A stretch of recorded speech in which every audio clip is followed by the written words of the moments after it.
So mga kaibigan, na magandang hapon sa inyong lahat, at sana ay suportahan niyo ako sa aking mga content at sa aking YouTube channel mga kaibigan, My Spiritual Life Story.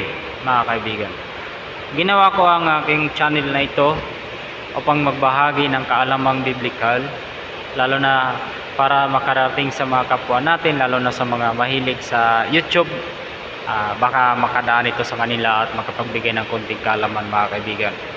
Kasi sa panahon ngayon marami nang nangyayari na hindi natin inaasahan, kaya kailangan nating magbahagi ng ating natutunan sa Biblia upang magkaroon naman sila ng kaalaman at makapag-isip ng mga bagay-bagay bago nila gawin ang mga bagay-bagay na maganda at hindi maganda mga kaibigan.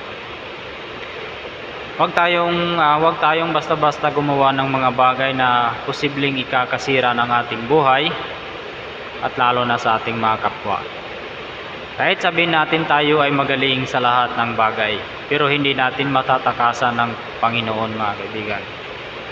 Darating ang panahon na tayo ay haharap sa Panginoon at siya'y magpapataw sa atin ng parusa na mas malala pa kaysa parusa ng tao. Kasi ang parusa ng tao ay simple lang, at balang araw pwede kang makaligtas sa parusa ng tao. Ngunit sa parusa ng Diyos ay hindi ka makakaligtas. At ang parusa ng Diyos ay hindi pangminsanan, kung hindi ito ay panghabang panahon. Hindi panghabang buhay, panghabang panahon. Kasi dito is iba ang buhay natin dito, sinasabi natin ditong may buhay tayo. Pero pag tayo ay nawala na dito, ay pag-uusapan nilang tayo ay patay na.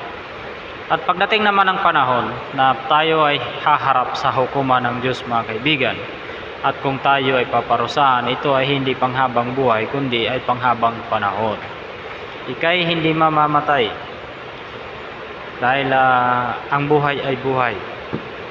At pag pinarusahan ng buhay, ay simple, paano pa ito mamamatay? Buhay. Kaya magdudusa ito ng habang panahon. Kaya mahirap.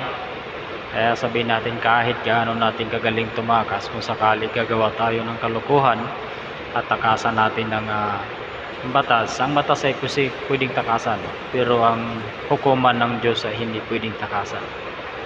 Kahit anong gawin mo, kahit anong maisip mong gawin, ay wala kang magagawa.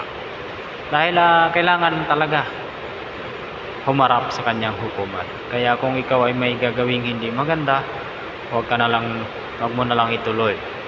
Kasi balang araw, makaligtas ka man ngayon, balang araw ay hindi ka makakaligtas. So yun mga kaibigan, ng layunin kung bakit ginawa ko ang channel na ito mga kaibigan.